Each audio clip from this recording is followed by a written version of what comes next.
Hello दोस्तों, good morning. स्वागत है एक बार फिर से आप सभी का एमजेटी एजुकेशन में। साथियों, आज है 11 दिसंबर और आज की वीडियो में हम लोग बात करेंगे 11 दिसंबर 2025 के most important daily current affair के क्वेश्चंस के बारे में। पूरी वीडियो ध्यान से देखिएगा, पूरी वीडियो डिटेल से समझाई गई है।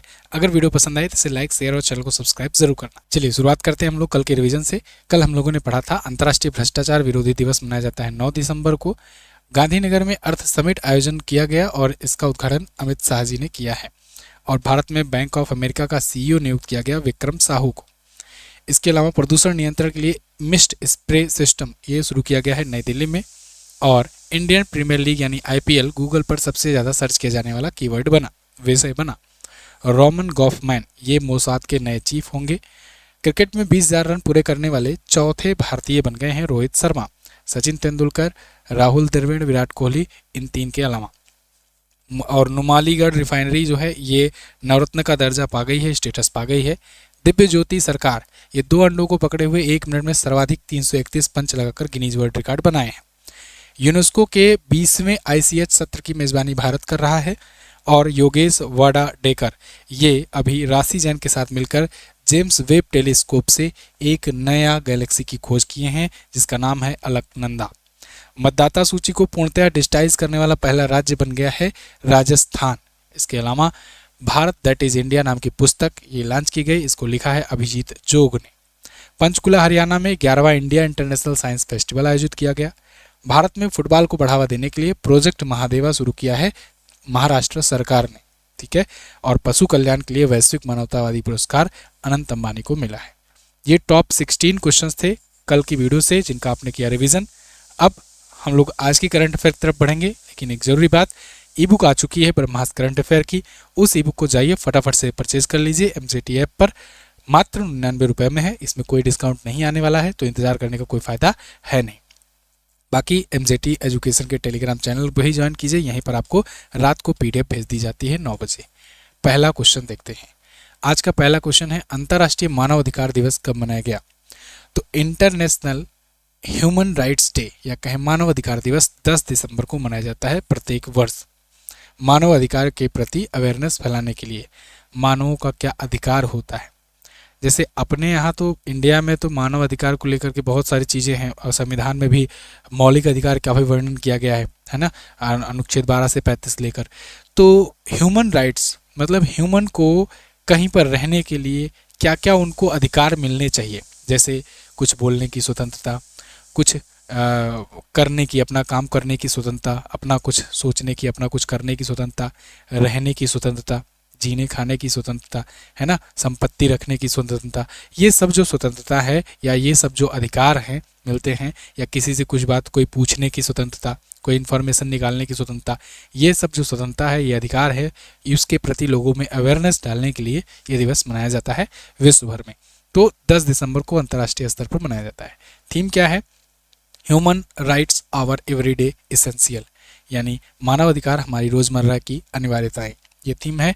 इसकी शुरुआत 1950 से हुई थी, 1948 में घोषणा की गई थी। दिसंबर महीने में अब तक कौन कौन से महत्वपूर्ण दिवस आए हैं, आइए रिवीजन करते हैं। 1 दिसंबर को विश्व एड्स दिवस, 2 दिसंबर विश्व कंप्यूटर साक्षरता दिवस, 2 दिसंबर अंतर्राष्ट्रीय गुलामी उन्मूलन दिवस, 2 दिसंबर को ही राष्ट्रीय प्रदूषण नियंत्रण दिवस, 4 दिसंबर भारतीय नौसेना दिवस, 5 दिसंबर अंतर्राष्ट्रीय स्वयंसेवक दिवस, 5 दिसंबर विश्व मृदा दिवस, 7 दिसंबर अंतर्राष्ट्रीय नागरिक विमानन दिवस, 9 दिसंबर अंतर्राष्ट्रीय भ्रष्टाचार विरोधी दिवस और 10 दिसंबर अंतर्राष्ट्रीय मानवाधिकार दिवस। ठीक है, अगला क्वेश्चन, निम्न में से किस देश में दुनिया का सबसे ऊंचा युद्ध स्मारक खोला गया? तो दुनिया का सबसे ऊंचाई पर स्थित युद्ध स्मारक ये अभी भारत में उद्घाटन किया गया है। भारत में लद्दाख में गलवान घाटी के शहीदों को याद में यहाँ पर गलवान घाटी के पास इसका युद्ध स्मारक किया गया। युद्ध स्मारक मतलब युद्ध की याद में कोई एक स्मारक बनवा दिया जाए, उसे युद्ध स्मारक कहते हैं। तो गलवान के वीर नाम से ये युद्ध स्मारक बनाया गया है, जिसमें 15 जून 2020 को जो गलवान घाटी कॉन्फ्लिक्ट हुआ था ना, गलवान घाटी में भारतीय सेना और चीन के जवानों के साथ, तो वहाँ पर 20 जवान भारत के शहीद हुए थे, बदले में उनके 40 जवान मारे गए थे। सो अपने जवानों की श्रद्धांजलि देने के लिए यहाँ पर एक स्थापित किया गया है जो कि 14,500 फीट की ऊंचाई पर है। तो आप समझो लद्दाख वैसे ही दुनिया में सबसे अधिक ऊंचाई वाला क्षेत्र है, तो इसलिए ये बन गया है दुनिया का सबसे ऊंचाई पर स्थित युद्ध स्मारक, ठीक है ना। सबसे ऊंचा नहीं कहना सही होगा, सबसे ऊंचाई पर स्थित कहना सही होगा, ठीक है, इसको करेक्ट कर लीजिएगा। अच्छा, एक चीज़ और मैं ज़रूरी बात आपसे करना चाहता हूँ। देखिए, इस हिसाब से जो कोई आप में से कंटेंट राइट कर सकता है, उसकी हमें आवश्यकता है। अगर आप इच्छुक हैं, अगर आप पीपीटी बना लेते हैं, आपके पास लैपटॉप है या डेस्कटॉप है, आप पीपीटी बना लेते हैं और डेली के 10 से 12 क्वेश्चन, 12 से 13 क्वेश्चन, क्योंकि उसमें से मैं छांटूंगा और फिर वो ढूंढ लेते हैं, तो आप एमजेटी एजुकेशन से जुड़ सकते हैं। और बहुत ज़्यादा तो मैं आपको नहीं कहूँगा कि बहुत ज़्यादा मैं पैसा दूंगा, लेकिन हाँ, आपको एक रिलायबल अमाउंट ज़रूर मिलेगा, एक रिस्पेक्टिव अमाउंट ज़रूर मिलेगा। लेकिन शर्त यही है कि पीपीटी हमारे ही तरीके से बननी चाहिए और उसमें करेक्शन वगैरह सब कुछ हमारे ही तरीके का होगा। एक्सप्लेनेशन नहीं पसंद आएगा तुरंत रिजेक्ट होगा, क्वेश्चन नहीं पसंद आएगा तुरंत रिजेक्ट कराया जाएगा। मतलब स्क्रूटनी हमारे द्वारा की जाती है उसमें क्वेश्चंस में, ठीक है, कि कोई भी क्वेश्चन ऐसा रहे, कोई भी लाइन ऐड करनी हो तो वो तो मॉडिफाई हो जाती है। लेकिन सबसे ज़रूरी बात यह है कि आपको डेली पंक्चुअल होना होगा, यानी डेली अगर आप में से कोई ऐसा है कि जो डेली दे सकता है पीपीटी बना करके, तो जुड़िए, वर्क फ्रॉम होम कर सकते हैं और वर्क फ्रॉम होम के थ्रू ही आप पीपीटी बना करके दे सकते हैं। बाकी अपनी ब्रह्मास्त्र करंट अफेयर की ई बुक आ चुकी है, इसके आप कंटेंट देख सकते हो, इसमें किस प्रकार से कंटेंट है इसको आप तैयार कर सकते हो। और ये ई बुक आपको मात्र 99 रुपये में मिल रही है और मिल रही है एमजेटी ऐप पर, ठीक है। और यूपीआई के माध्यम से आप व्हाट्सएप के जरिए भी ले सकते हो। व्हाट्सएप चैनल भी ज्वाइन कीजिए, इस पर भी आपको वीडियो का नोटिफिकेशन और वन लाइनर भेजा जाता है रिविजन के लिए। अगला, निम्न में से किस देश की भुगतान प्रणाली को अंतर्राष्ट्रीय मुद्रा कोष ने दुनिया का सबसे बड़ा रियल टाइम पेमेंट सिस्टम घोषित किया है? तो साथियों, आईएमएफ ने दुनिया का सबसे बड़ा real time payment system UPI को नियुक्त किया है, यूपीआई को चुना है, जो कि भारत का पेमेंट सिस्टम है। तो भारत का यूपीआई सिस्टम झंडे गाड़ रहा है दुनिया में। आईएमएफ, इंटरनेशनल मॉनेटरी फंड, जिसको आप बखूबी से जानते हो, एक अंतर्राष्ट्रीय संस्था है जो दुनिया भर में लोन बांटने के लिए जानी जाती है। उसने अभी देखा कि भारत में यूपीआई जो हो रहा है ये दुनिया का सबसे बड़ी मात्रा में और सबसे तेजी से, सबसे ज़्यादा हैसल फ्री ये real time payment settlement system है। मतलब बैंक टू बैंक ट्रांसफ़र करता है और वो भी बिल्कुल बिना किसी चिंता के और इतना तेज़ी से यूपीआई। और इसीलिए है यूपीआई को बहुत सारे देश इसको यूज़ करना शुरू कर रहे हैं। एक विश्व रिकॉर्ड भी इन्होंने बनाया है। दुनिया में वर्तमान में ओवरऑल जितना भी ऑनलाइन पेमेंट हो रहा है उसका अकेले 49% यूपीआई कर रहा है। मतलब आप सोचो कि भारत में डिजिटल पेमेंट सिस्टम क्रांति ला दिया है। इस चीज़ का जल्दी चर्चा नहीं होता है ज़्यादा, लेकिन ये समझो भारत का एक बहुत बड़ा एक ब्रह्मास्त्र है। जैसे आप समझो अमेरिका ने गूगल दिया है, माइक्रोसॉफ्ट दिया है या एप्पल दिया है, ऐसे भारत ने यूपीआई दिया है। भारत का यूपीआई झंडे गाड़ रहा है दुनिया भर में। इतना हैसल फ्री, जिस हिसाब से आप सब्जी लेने जाते हो उसके बाद पेमेंट करते हो, जब आप फुल्की खाने जाते हो पेमेंट करते हो, दुकान पर किराना के जाते हो पेमेंट करते हो ऑनलाइन, बाकी के देश के लोग आते हैं देख करके चौंक जाते हैं कि यार ये गजब सिस्टम है, ये अच्छा सिस्टम है ना। तो दुनिया में बाकी अभी भी कैश बहुत बना रहे हैं। खैर, बाकी आईएमएफ के बारे में मैंने आपको बताया था। आईएमएफ क्रिस्टलिना जॉर्जिवा इसकी प्रमुख है और 1945 में स्थापना हुई थी। हेडक्वार्टर इसका वाशिंगटन में है। दुनिया में कौन से दुनिया की सबसे कम उम्र के ऑफिशियल रेटेड शतरंज खिलाड़ी बन गए हैं? तो दुनिया के सबसे कम उम्र के या कहीं सबसे युवा ऑफिशियल रेटेड शतरंज खिलाड़ी बन गए हैं कौन? सर्वज्ञ सिंह कुशवाहा। कुशवाहा साहब हैं 3 साल के, मात्र 3 साल 7 महीने और 20 दिन की उम्र में इन्होंने वो मुकाम हासिल कर लिया है जो बड़े बड़े शतरंज खिलाड़ी नहीं कर पाते हैं। मध्य प्रदेश के हैं ये। फिडे के द्वारा 1572 की रैपिड रेटिंग इनको मिली है और इन्होंने रिकॉर्ड बना दिया है दुनिया के सबसे कम उम्र के ऑफिशियल रेटेड शतरंज के खिलाड़ी होने का। इन्होंने अनीस सरकार का रिकॉर्ड पीछे छोड़ा है। अनीस सरकार इनसे मात्र 1 महीने ज़्यादा बड़े थे जब इन्होंने रिकॉर्ड बनाया था, तो है ना। तो मतलब दोनों ही भारत के ही थे। तो देख रहे हो भारत शतरंज में बहुत आगे जा रहा है। आज के टाइम पर लगभग 89 जो हैं ग्रैंड मास्टर हो गए हैं भारत के, 89 ग्रैंड मास्टर।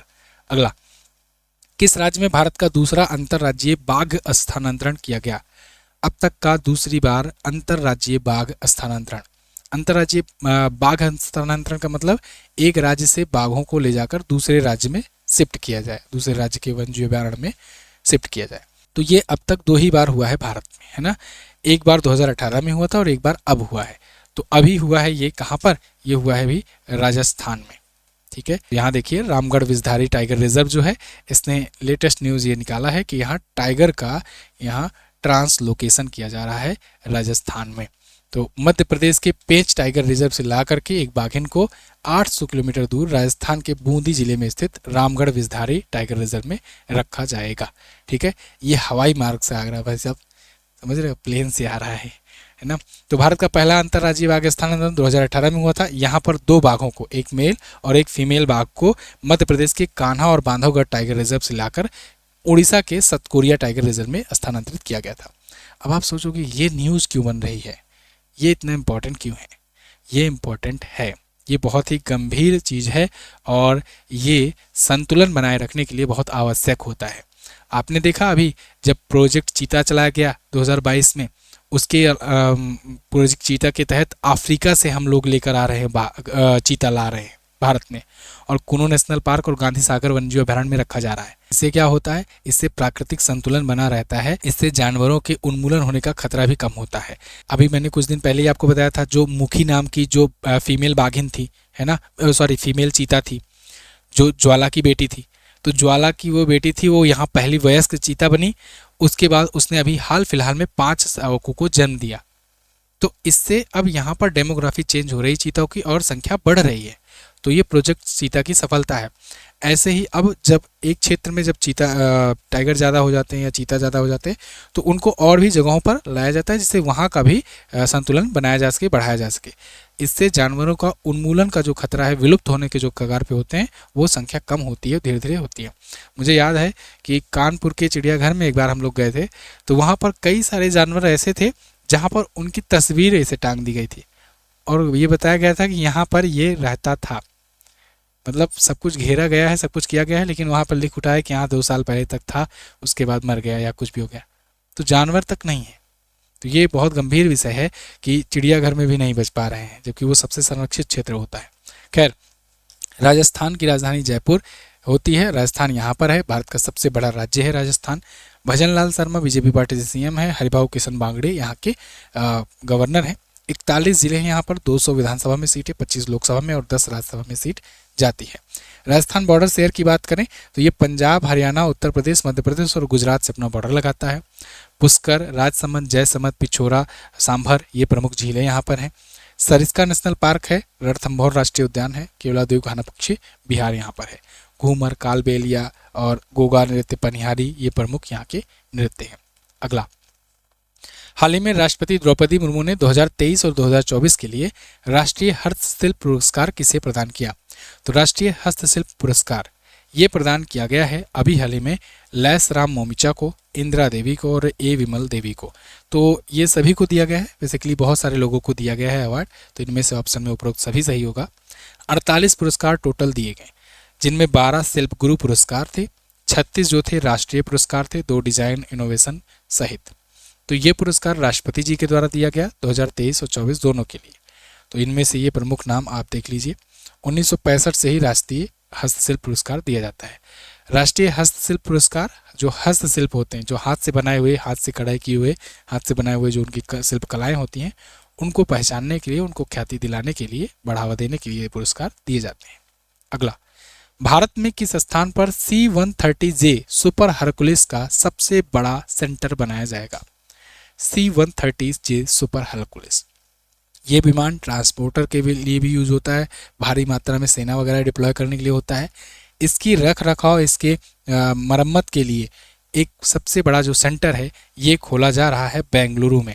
ठीक है ना, बेंगलुरु में आप देखिए, new defence MRO facility to come up in Bengaluru expects first aircraft in early 2027।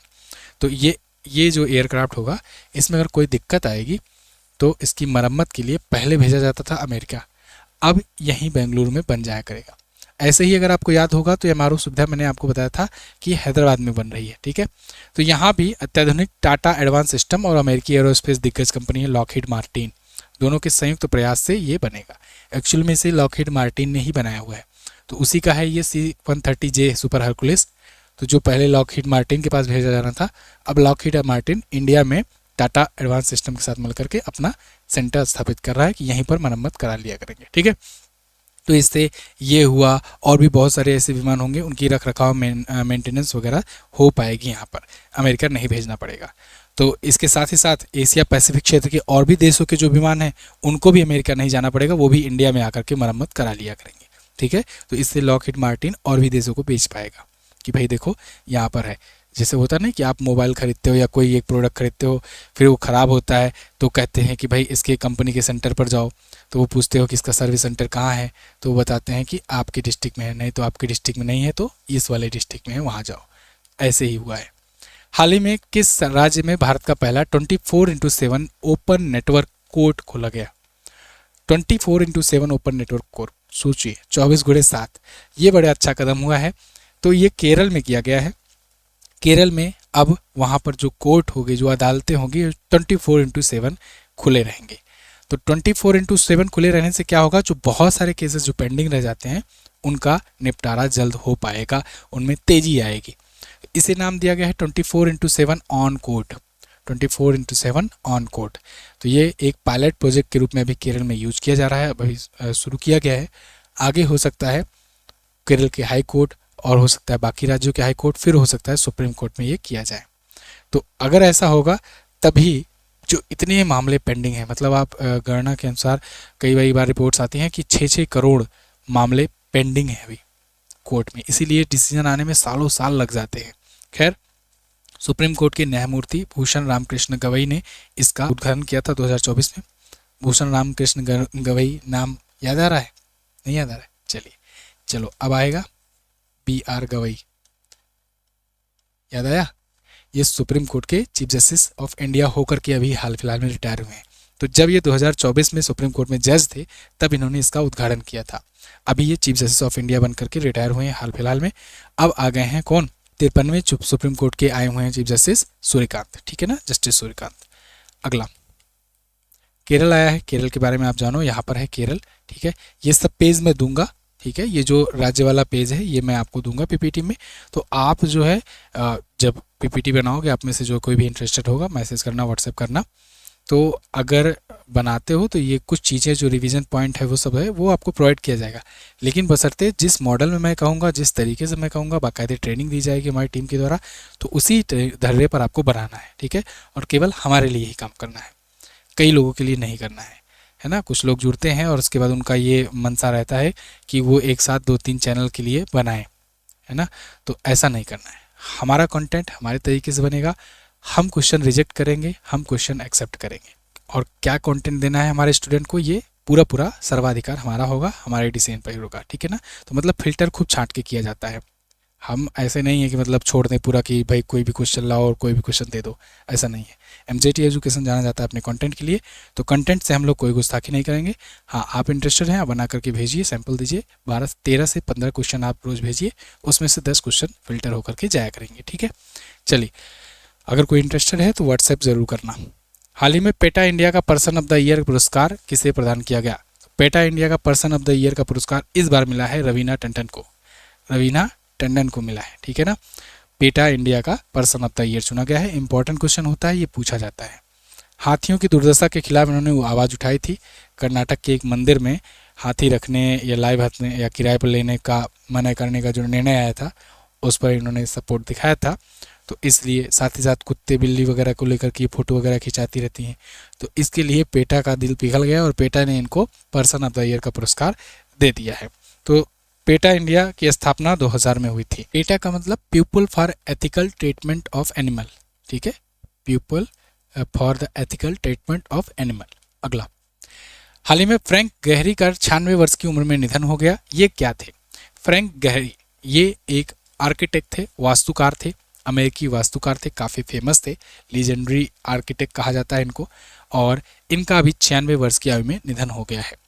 1989 में इन्हें वास्तुकला का सबसे बड़ा पुरस्कार मिला था, प्रियजकर। प्रियजकर जो है ये वास्तुकला का सर्वोच्च पुरस्कार है, ये वास्तुकला का नोबेल कहा जाता है। तो ये मिला था 1989 में इनको। 2025 को सांता मोनिका कैलिफोर्निया में एक संक्षिप्त स्थान पर इनका मृत्यु हो गया है। इनकी बहुत सारी प्रसिद्ध रचनाएं भी रही हैं वास्तुकला में, तो जिसके नाम यहाँ पर लिखे गए हैं, खैर इनसे कोई मतलब नहीं है। आपको ये याद रखना है कि इनको कब मिला था प्रियजकर, तो 1989 में मिला था। ठीक है ना, फ्रैंक गहरी कहाँ के? कनाडाई अमेरिकी वास्तुकार थे। तो ये थे आज के दिन के टॉप 10 करंट अफेयर क्वेश्चन। पिछले दिनों में और भी कुछ निधन हुए थे, उनका रिवीजन करेंगे। जैसे स्वराज कौशल जी का निधन हुआ है, ये बांसुरी स्वराज के पिता और सुषमा स्वराज जी के हस्बैंड थे, मिजोरम राज्य के पूर्व राज्यपाल थे। रॉबिन स्मिथ इंग्लैंड के महान क्रिकेटर। सर टॉम स्टापर्ड ब्रिटिश नाटककार और पटकथा लेखक थे। कुमारी कमला भरतनाट्यम शास्त्रीय नृत्य से संबंधित थी। धर्मेंद्र ये अभिनेता थे। और कामिनी कौशल भारतीय अभिनेत्री। सालूम नर्दा थिमक्का पर्यावरणविद थे। और प्रोफेसर वैद्येश्वरन राजारामन कंप्यूटर वैज्ञानिक थे। जेम्स वाटसन वैज्ञानिक थे। और मैनुअल फेडरिक हॉकी के खिलाड़ी थे। इन सबका अभी निधन हुआ है हाल फिलहाल में। तो इस वीडियो में इतना ही। पीडीएफ डाउनलोड कीजिए टेलीग्राम से जाकर के, रात को 9 बजे टेलीग्राम चैनल ज्वाइन कीजिए, लिंक डिस्क्रिप्शन में है। ब्रह्मास्त्र करंट अफेयर की ई बुक लीजिए 5000 प्लस क्वेश्चन प्रश्नोत्तर माध्यम में और सारे डिटेल एक्सप्लेनेशन के साथ। लास्ट डे मैंने आपसे क्वेश्चन पूछा था, भारत मलेशिया के बीच हाइड्रो शक्ति अभ्यास कहाँ हुआ? राजस्थान में। भारत रूस के बीच ये कौन कौन कितने मुद्दों पर समझौते हुए? 16 मुद्दों पर समझौते हुए हैं और इन पर आदान प्रदान किया गया है। महाराष्ट्र सरकार द्वारा फुटबॉल को बढ़ावा देने के लिए प्रोजेक्ट महादेवा का ब्रांड एम्बेसडर किसे बनाया गया है? एनआरएल नवरत्न का दर्जा पाने वाला कौन सा केंद्रीय सार्वजनिक क्षेत्र का कंपनी बना हुआ है? कमेंट करके दोनों क्वेश्चन का आंसर कीजिएगा। दोनों के बारे में जो भी पता हो, कल की वीडियो से लिए गए हैं क्वेश्चन, तो कल की वीडियो देखे हो कि जरूर आंसर कर पाओगे। Thank you so much. मिलेंगे अगली वीडियो में, तब तक के लिए नमस्कार, जय हिंद, वंदे मातरम।